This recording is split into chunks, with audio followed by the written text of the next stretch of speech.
Evangelho de Marcos, lá no capítulo de número 10.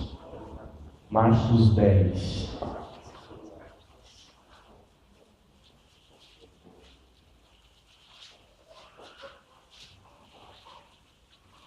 Evangelho de Marcos, capítulo 10. Nós vamos ler a partir do verso 46.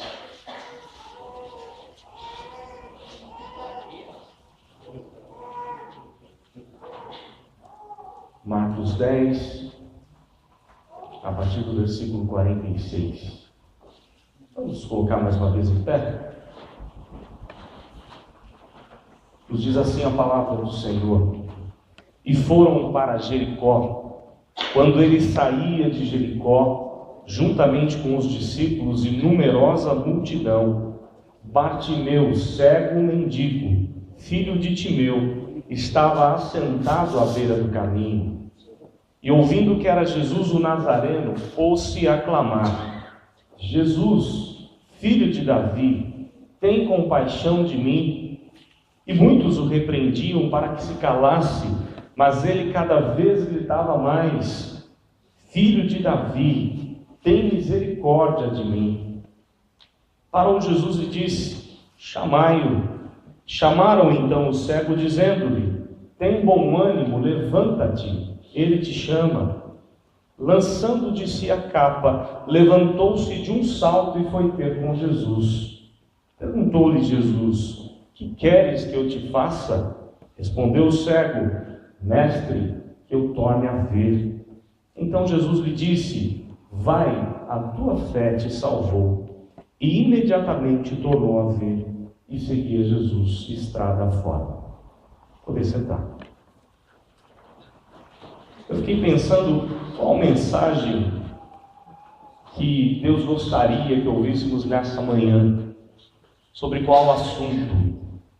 E eu creio que não há assunto mais relevante, mais importante do que falar do que Jesus faz na nossa vida. É interessante que as pessoas acham, na igreja, de uma certa forma, na igreja evangélica, foi criada a seguinte ideia de que aquele que se afastou de Deus, que viveu completamente louco no mundo, ele tem um testemunho mais forte, mais impactante do que aquele que nunca se afastou. E isso não é verdade. Não há testemunho mais forte ou menos forte. Porque testemunhar sobre Jesus é dizer o que Jesus fez na sua vida, ou dizer como é a sua vida com Jesus. Então, se você nasceu na igreja e teve a bênção de nunca ter se afastado dos caminhos do Senhor, você tem muito mais do que contato que aquele que ficou tempo fora, ou anos fora. Porque você teve muitas experiências com Jesus. Você teve a bênção e tem a bênção de ter Jesus desde o berço. Eu sempre digo lá na igreja, eu não tive esse privilégio, eu fui para a igreja com 18 anos, 17 para 18 anos. Ou seja, eu perdi 18 anos da minha vida. Foram 18 anos sem experiências com Deus. Porque a tendência das pessoas, principalmente dos mais jovens, é achar que vida com Deus, dá para deixar lá quando a gente estiver com mais idade, perto já da morte. Mas quem disse? Quem garante que o nosso dia não é hoje? Não é isso? A gente não sabe quanto tempo vive. E vida com Deus, vida eterna, começa aqui na terra. Não é uma vida somente no céu. A bênção de Deus é para a sua vida hoje. E se você andar com Deus, Deus vai te abençoar grandemente. E aí eu fiquei pensando nesse texto, nessa experiência de um homem tão carente da graça de Deus. E eu fiquei pensando assim que a tarefa nossa é mostrar para as pessoas que quando Jesus entra, quando Jesus convida, grandes coisas vão acontecer. E isso tem que começar do nosso coração, da nossa vida. A gente tem que estar sempre lembrando, e a tendência nossa é achar que, por exemplo, João 3,16, porque Deus amou o mundo de tal maneira que deu seu Filho unigênito para que todo aquele que nele crê não pereça, mas tenha a vida eterna. Como a gente gosta de falar para as pessoas desse texto. E não se dá conta de que todos os dias nós devemos lembrar desse texto. Esse é para nós, não é só para aquele que está longe do Senhor. Esse texto é para a gente. A gente tem que estar sempre lembrando que nós fomos alcançados pela graça do Senhor. Todos nós estávamos mortos nos nossos delitos e pecados, mas Ele nos deu vida juntamente com Cristo. Então, a gente tem que lembrar de textos assim, primeiramente para nós mesmos, para a gente refletir como é a nossa caminhada, como é a nossa vida com Deus. Por isso, Igreja Presbiteriana de Utinga, lembrem diariamente do que Jesus fez, ou quando Jesus entrou na sua vida. Quantas coisas mudaram, quanta experiência, quanta esperança, quanto amor, quanta graça. Em segundo lugar, a igreja de Utinga precisa transmitir essa graça para as pessoas. Precisa falar para as pessoas desse Jesus, que quando chega muda completamente a vida. E a igreja de Utinga precisa falar também com a família do pastor e com toda a liderança. Porque a tendência do ser humano é achar que o pastor está num patamar tão diferente, ele é tão ungido, ele é tão abençoado, que ele nunca se abate, que ele nunca passa por tristezas, por lamentos. E a gente sabe que isso não é verdade. Nós somos homens, presbíteros são homens, todos precisamos da graça de Deus, todos precisamos de consolo, de conforto. E por isso a igreja precisa estar sempre lembrando do pastor, de que Jesus é com ele, e de que Jesus reanima, Jesus conforta, Jesus capacita para vencer os problemas e para que ele continue a abençoar outras vidas, como ele tem feito muito bem já há bastante tempo na vida dessa igreja. Eu queria compartilhar um pouquinho do que Jesus faz na nossa vida e o que nós precisamos compartilhar, tanto com o pastor, com a liderança, entre nós mesmos precisamos compartilhar essas bênçãos, mas também não deixar de falar àquele que não conhece a Deus. Temos que proclamar ao mundo sobre quem é Jesus. E a primeira lição que a gente aprende aqui com esse episódio, com essa narrativa bíblica, é que Jesus transforma a esperança, aliás, transforma o desespero em esperança. Jesus é o único que pode transformar o seu desespero em esperança. Eu não conheço a sua vida. Eu não sei como é que você entrou aqui nessa manhã, mas eu posso te dizer isso com toda certeza. Deus conhece o seu coração, Deus conhece as suas lutas, e Jesus é o único que pode transformar o seu desespero em esperança. Porque quando você olha para esse texto fala de um homem que está numa situação terrível, talvez o pior momento que alguém pode enfrentar na sua vida. Talvez você ache que está no fundo do poço. Esse homem está muito pior que isso. A começar da geografia, da localização em que ele está. Porque o texto, quando nós juntamos esse texto com outros relatos dos evangelhos, nós encontramos que ele está bem na saída da antiga cidade de Jericó e na entrada da nova cidade de Jericó. Eu não sei se você lembra, mas quando Josué entra na terra prometida, a primeira cidade é Jericó, com aqueles muros fortalecidos, fortíssimos, que só Deus poderia ter destruído, e foi isso que aconteceu. Interessante que eles tomam a cidade, somente Raabe é que é salva por ter ajudado o povo de Deus, e ao sair da cidade, aliás, enquanto estavam ali, eles destruíram tudo, queimaram tudo, e ao sair da cidade, conforme Josué capítulo 6, Josué coloca uma maldição sobre a cidade de Jericó. E ele diz assim: maldito é o homem que ousar levantar alguma coisa aqui nessa cidade. E ele vai pagar com a vida dos seus próprios filhos, diz Josué capítulo 6. Por conta dessa maldição, ninguém ousou, ninguém teve coragem de reconstruir a cidade de Jericó. Ela ficou como uma cidade em ruínas, totalmente destruída, com muitos escombros, totalmente em ruínas. E exatamente esse homem vive no meio das ruínas. Por quê? Porque a sua vida está em completa ruína. Não há vida, não há esperança, não há solução para o seu problema. Ele está completamente numa ruína. Interessante que uma outra cidade de Jericó foi colocada ao lado desta. E aí, reconstruída por Herodes, construíram jardins maravilhosos. Lá viviam milionários. Aliás, essa nova Jericó era considerada como a que mais arrecadava impostos para o Império Romano naquela região.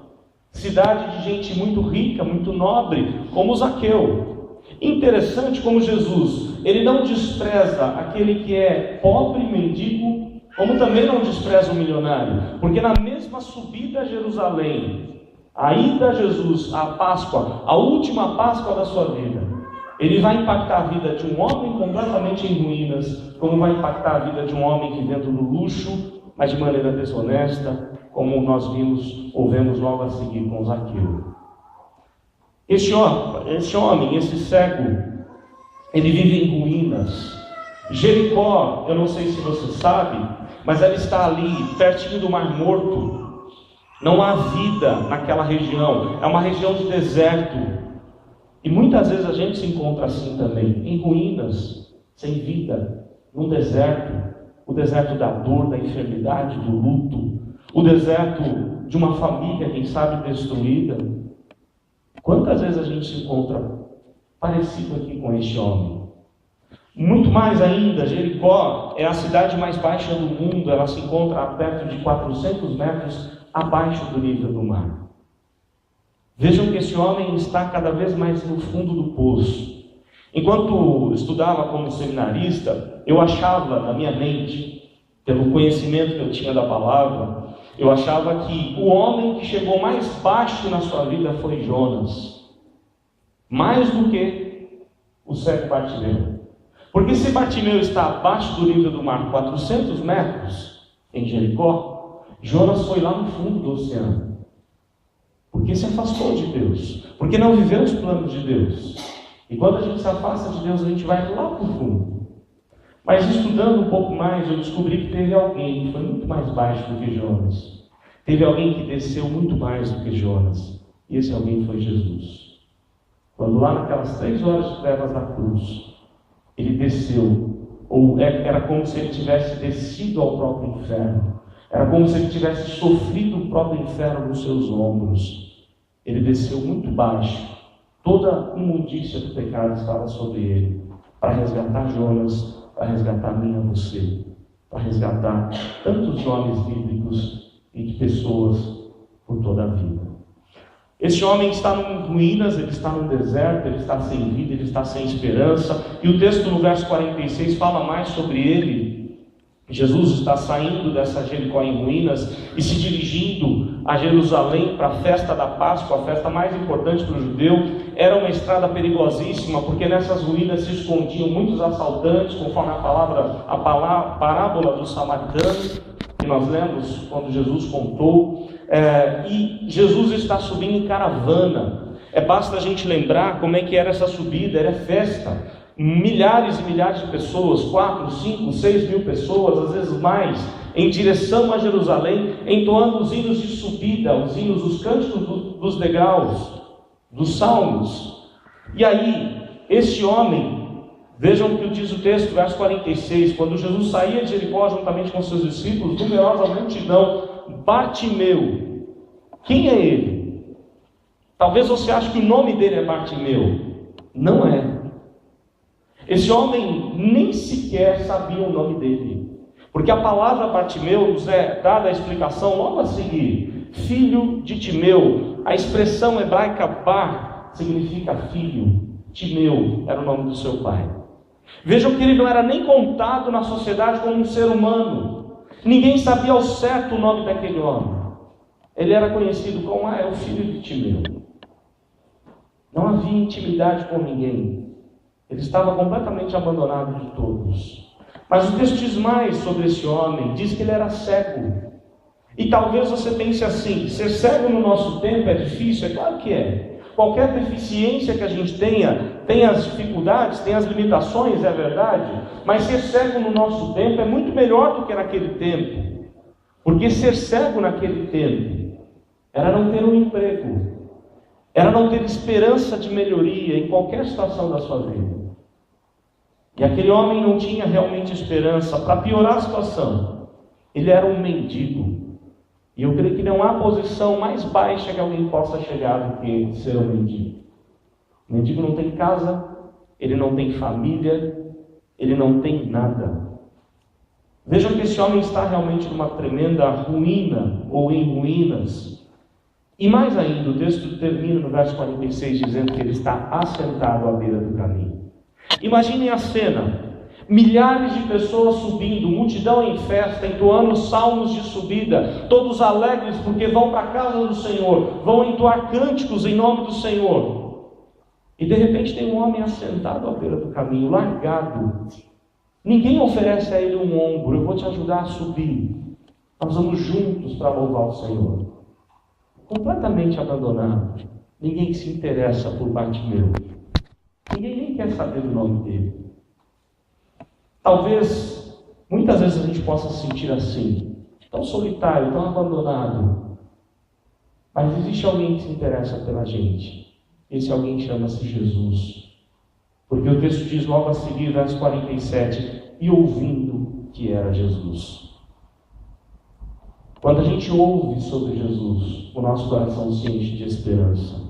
Quando as pessoas do mundo ouvem sobre Jesus, o coração delas se enche de esperança. Porque não importa o tanto quanto elas se afastaram do Senhor, não importa o quanto elas se afundaram no lamaçal do pecado, no fundo do poço da perdição do pecado. Quando ela ouve sobre Jesus, o coração reacende, reanima.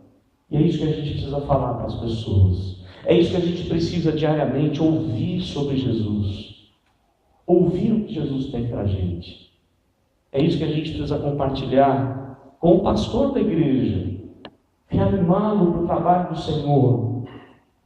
É isso que a gente precisa compartilhar, principalmente para aquele que está sendo Jesus.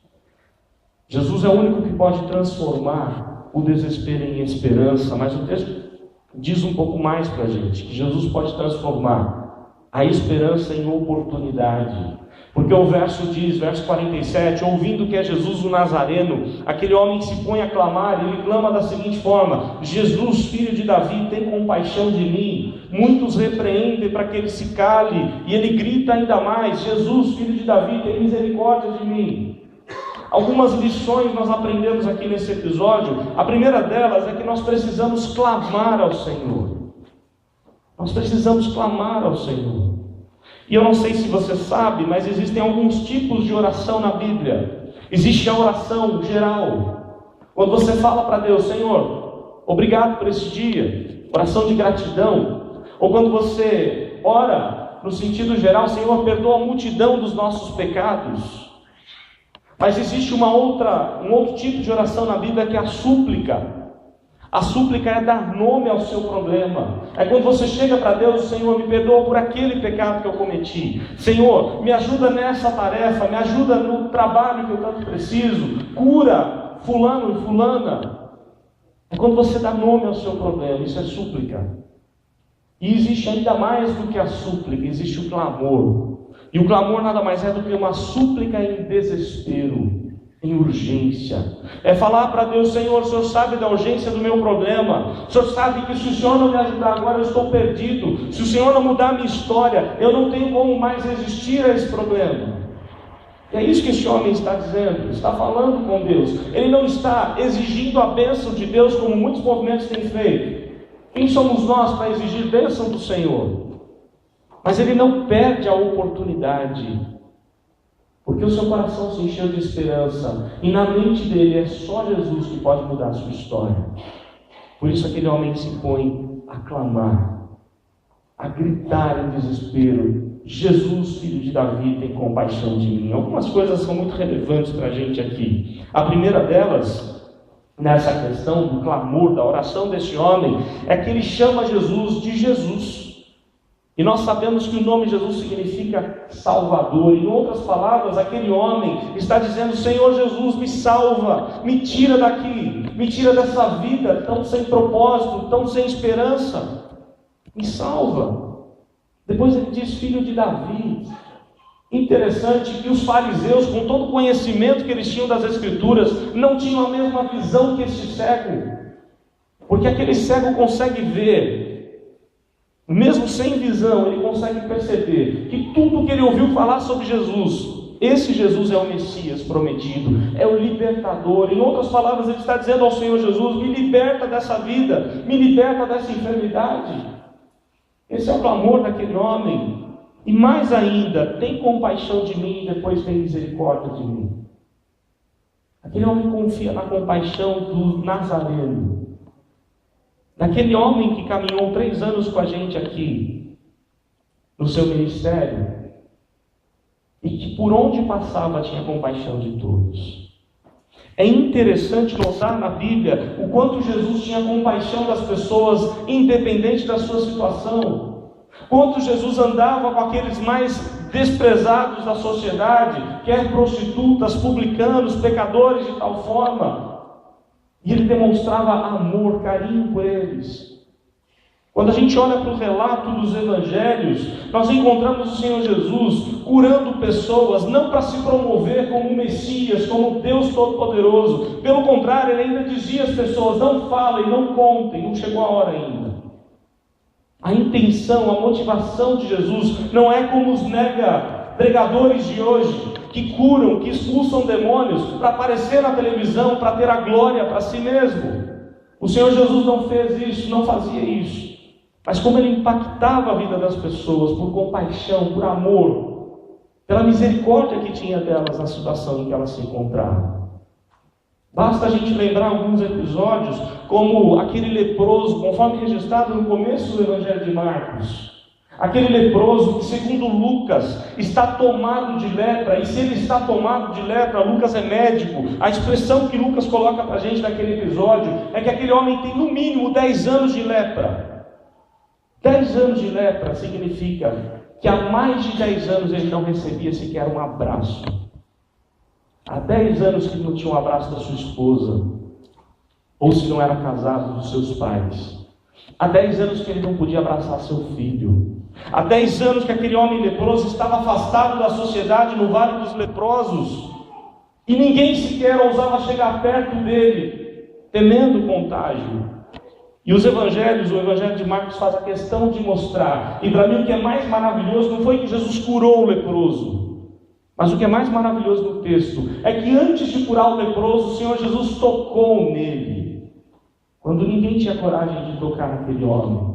Há mais de 10 anos ele não tinha o toque de alguém, e o Senhor Jesus tocou naquela vida. Jesus demonstrou amor antes de curá-lo. O Senhor Jesus fez isso também com aquele endemoniado, com uma legião de demônios. Quando toda a sociedade desprezou aquele homem, o que eu acho mais maravilhoso naquele texto é que o Senhor Jesus mesmo vai vestir aquele homem. Porque quando a sociedade vem e reencontra o homem vestido, a palavra, o verbo usado ali, é que ele foi vestido pelo próprio Deus. O próprio Cristo vestiu, cuidou das feridas dele. Porque só Cristo pode cobrir o nosso pecado. Adão e Eva tentou cobrir o seu pecado com folhas de figueira, Deus não aceitou. Deus teve que matar um animal para cobrir o pecado. Como o Senhor Jesus tinha compaixão, tinha misericórdia das pessoas, como aquela mulher enferma há mais de 12 anos, já sem esperança, sem dinheiro para se tratar. E o Senhor Jesus cura aquela mulher, e ainda pede para que ela confesse que o tocou. Porque a partir dali ela poderia voltar à igreja, ela estava totalmente purificada. Ela podia voltar às suas atividades normais. Filho de Davi, tem compaixão de mim. Esse tem que ser o nosso clamor diário.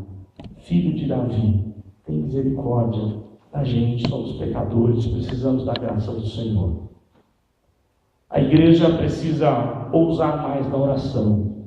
Eu me lembro de alguns servos do passado, como John Knox. A história conta que a rainha que perseguiu John Knox em todo o tempo, John Knox é fundador do presbiterianismo na Escócia e na Inglaterra, e aquele homem, ele foi muito perseguido, e a rainha que o perseguiu dizia assim: eu tenho apenas um medo, muito mais do que qualquer exército de milhares e milhares de pessoas, e o medo é a oração de John Knox. Qual era a oração daquele homem? Ele dizia assim: Senhor, dá-me a Escócia, senão eu morro. Dá cada pessoa da Escócia para Jesus, senão eu não vivo. Esse tem que ser o nosso clamor. Senhor, dá a minha vizinhança. Senhor, dá a minha família. Dá aquele meu filho que está afastado. Senhor, dá aquela pessoa que eu tanto amo. Senhor, dá o Tinga, dá Santo André, dá o Brasil para o Senhor. Tem misericórdia, Senhor, dessas pessoas, assim como o Senhor teve de mim. Esse tem que ser o nosso clamor todos os dias. Tem misericórdia, tem compaixão. Lembro-me de George Miller. Quantas vezes ele teve experiência para cuidar de 2.000 crianças no orfanato em Londres. E aquele alemão vivendo em Londres começou a aprender o que é confiar no Senhor. E a história conta, as experiências dele contam, que muitas vezes ele não tinha que dar o que comer para aquelas crianças. E ele ainda assim se assentava à mesa com 2.000 crianças e orava ao Senhor. E agradecia pelo alimento que não tinha no prato. E quantas vezes a porta batia, a campainha tocava, e era alguém naquela hora para suprir a carência daquelas 2.000 crianças. Poderíamos lembrar da experiência de George Miller quando precisou viajar de Londres para os Estados Unidos para uma conferência evangelística, e ele precisava chegar no sábado lá, e ele acontece uma tempestade no meio do oceano, e ele vai conversar com o capitão do navio, e diz: olha, eu preciso chegar lá no sábado nos Estados Unidos. E aquele homem diz: o senhor é um louco, não tem como. Nós estamos no meio de uma tempestade, a viagem vai atrasar muitos e muitos dias. E George Miller diz: eu nunca perdi um compromisso para falar de Jesus, não é hoje que eu vou perder, vamos orar. E eles desceram num lugar específico do navio. E quando George Miller começa a orar, ele agradece a Deus como se a oração já tivesse sido atendida. George Miller termina de orar.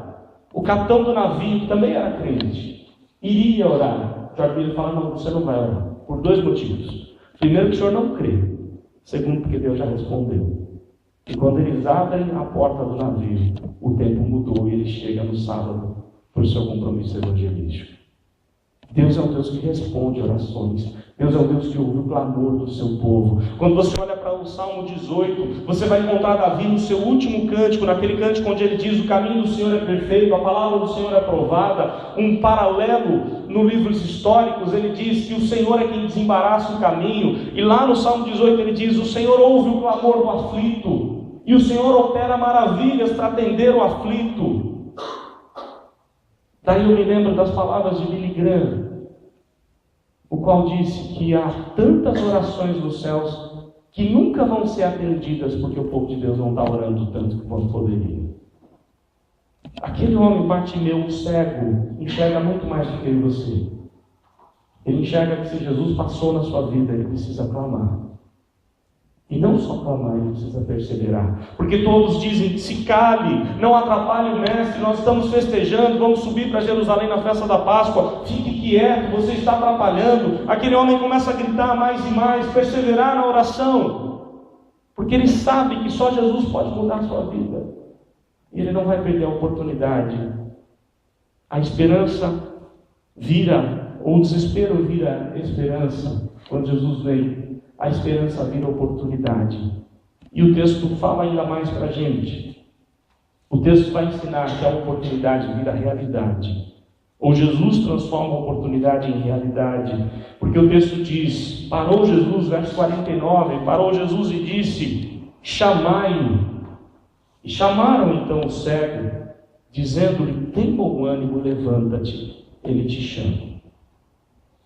Irmãos, a gente aprende com esse homem, com esse cego, que nós não podemos perder as oportunidades, porque com Deus a oportunidade vira realidade.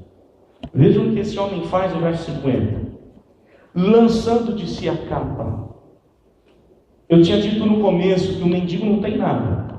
Não tem família, não tem casa, não tem nada. Mas na verdade ele tinha algo, que era uma capa.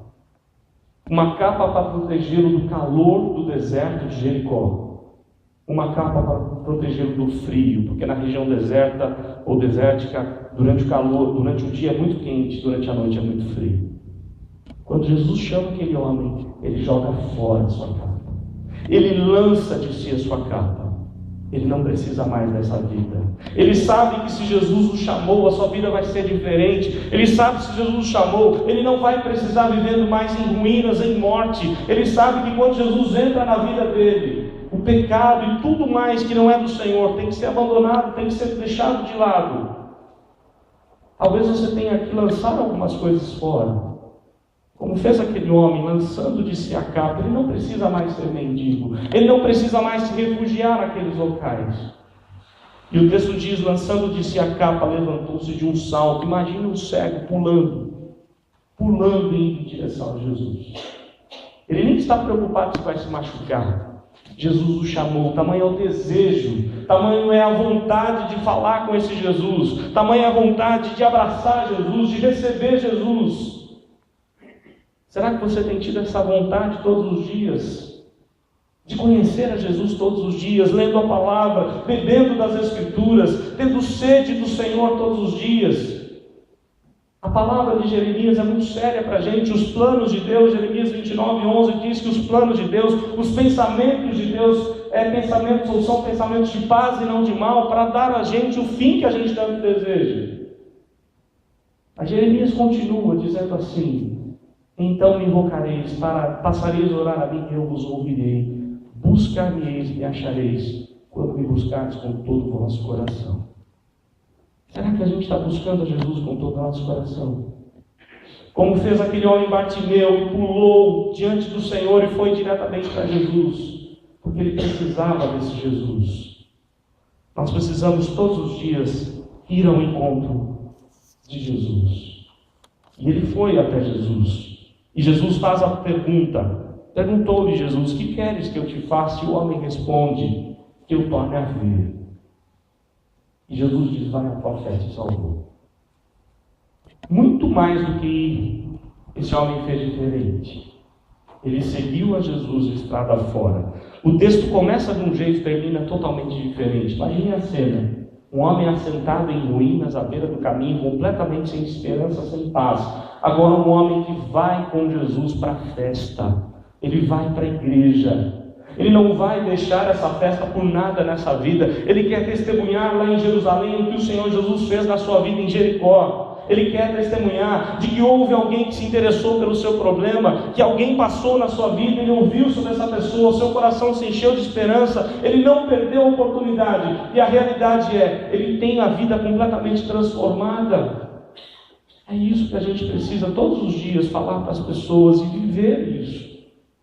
Todos os dias aproveitar as oportunidades de falar e de viver as experiências com Deus. Esse texto, esse trecho, antes ele estava sentado à beira do caminho, agora ele está subindo para festejar em Jerusalém. Me faz pensar, é o último texto que eu gostaria de citar, me faz pensar no Salmo 13. Quando Davi, num momento muito difícil da sua vida, possivelmente perseguido pelo próprio filho, Davi diz assim: até quando, Senhor? Esquecer-te-ás de mim para sempre? Até quando ocultarás de mim o rosto? Até quando estarei eu relutando com tristeza no coração cada dia? Até quando se erguerá contra mim o meu inimigo? Vejam a situação de Davi. Muitas vezes nós nos encontramos assim: Senhor, até quando o Senhor vai se esquecer do meu problema? Até quando eu vou ficar aqui jogado, largado nesse chão, nessa ruína? Mas Davi não faz só um lamento ao Senhor. O texto ali continua dizendo: atenta para mim, responde-me, Senhor Deus meu, ilumina meus olhos, para que eu não durma o sono da morte, para que não diga o meu inimigo, prevaleci contra ele, e não se regozije os meus adversários, vindo eu a vacilar. Em outras palavras, Davi diz assim: Senhor, eu clamo ao Senhor, eu vou buscar o Senhor. Eu não saio daqui enquanto o Senhor não me responder, enquanto o Senhor não me abençoar. E ele termina o salmo totalmente diferente de como começou. Ele começa dizendo: Senhor, o Senhor se esqueceu de mim. E ele termina dizendo: no tocante a mim, confio na tua graça. Regozije-se o meu coração na tua salvação. Cantarei ao Senhor, porquanto me tem feito muito bem. Como é bom saber que Deus ouve o nosso lamento, o nosso clamor. E a gente pode terminar o salmo, terminar o cântico dizendo: eu confio no Senhor, confio na tua graça. Meu coração se alegra na salvação. E o Senhor tem feito muito bem. Eu não sei como está a sua vida, como é que você entrou aqui, quais são os seus problemas. Mas a nossa história é a mesma da de Bartimeu.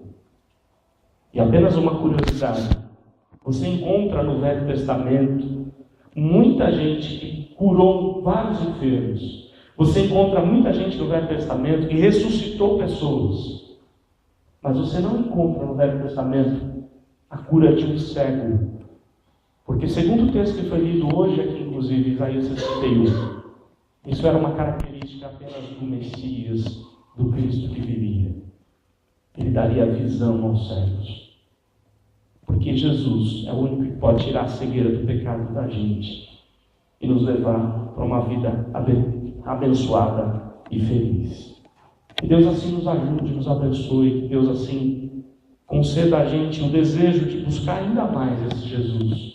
Porque Jesus transforma a esperança em oportunidade, a oportunidade, aliás, Ele transforma o desespero em esperança, a esperança em oportunidade e a oportunidade em realidade de uma vida com Deus. Que Deus assim nos abençoe. Amém. Nós vamos proceder à eleição.